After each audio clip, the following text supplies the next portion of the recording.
సమ్మె దిశగా రేషన్ డీలర్లు బకాయిల విడుదల కోసం ప్రభుత్వానికి విన్నపాలు చేసి విసిగిపోయిన రేషన్ డీలర్లు సమ్మె దిశగా అడుగులు వేస్తున్నారు. అక్టోబర్ 1 నుంచి రాష్ట్ర వ్యాప్తంగా రేషన్ దుకాణాలను బంద్ చేస్తామని పేర్కొంటూ పౌర సరఫరాల శాఖకు సమ్మె నోటీసులు కూడా ఇచ్చారు. బకాయిల విడుదల కోసం ప్రభుత్వానికి విన్నపాలు చేసి విసిగిపోయిన రేషన్ డీలర్లు సమ్మె దిశగా అడుగులు వేస్తున్నారు. అక్టోబర్ 1 నుంచి రాష్ట్ర వ్యాప్తంగా రేషన్ దుకాణాలను బంద్ చేస్తామని పేర్కొంటూ పౌర సరఫరాల శాఖకు సమ్మె నోటీసు కూడా ఇచ్చారు. ఇక అలాగే అక్టోబర్ నెలకు సంబంధించి ప్రభుత్వం పంపించే బియ్యం స్టాక్ ను దించుకునేది లేదని తేల్చి చెప్పారు.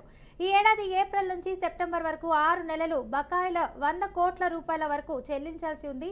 ఇక వీటిని చెల్లించాలని రేషన్ డీలర్లు పలుమార్లు ప్రభుత్వానికి విజ్ఞప్తులు చేసినా ఆశించిన స్థాయిలో స్పందన లేకపోవడంతో ఆగ్రహం వ్యక్తం చేస్తున్నారు.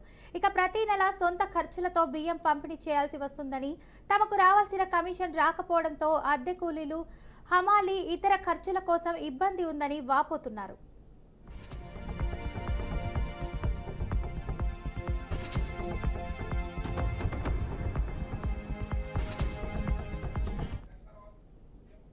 రేషన్ డీలర్ల కమిషన్ కు సంబంధించిన నిధులను కేంద్రం విడుదల చేసినా రాష్ట్ర ప్రభుత్వం మాత్రం తన వాటా నిధులను విడుదల చేయలేదని తెలిసింది. ఏప్రిల్ నుంచి ఆగస్టు వరకు 75 కోట్ల రూపాయలు, సెప్టెంబర్ నెలకు సంబంధించి 25 కోట్లు పెండింగ్ లో ఉన్నట్లు రేషన్ డీలర్లు తెలిపారు. ఇక 75 కోట్ల రూపాయలతో కేంద్రం తన వాటా కింద 37.5 కోట్లను విడుదల చేసినట్లు తెలిసింది. ఇక దీనికి రాష్ట్ర ప్రభుత్వం తన వాటా కింద 37.5 కోట్లు విడుదల చేయాల్సి ఉంటుంది. కేంద్ర నిధులకు రాష్ట్ర ప్రభుత్వ నిధులు జమ చేస్తేనే మొత్తం నిధులు విడుదలవుతాయి.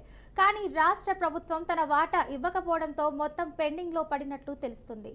దీంతో రాష్ట్ర ప్రభుత్వ తీరుపై రేషన్ డీలర్లు తీవ్ర ఆగ్రహం వ్యక్తం చేస్తున్నారు. ప్రభుత్వం వద్ద 37.5 కోట్ల రూపాయలు కూడా లేవని నిలదీస్తున్నారు. తమకు ఎన్నికల్లో ఇచ్చిన హామీలను కాంగ్రెస్ అటకెక్కించిందని మండిపడుతున్నారు. గౌరవ వేతనం 5,000, కమిషన్ను 300 పెంచుతామనే హామీలను ఏమయ్యాయని ప్రశ్నిస్తున్నారు.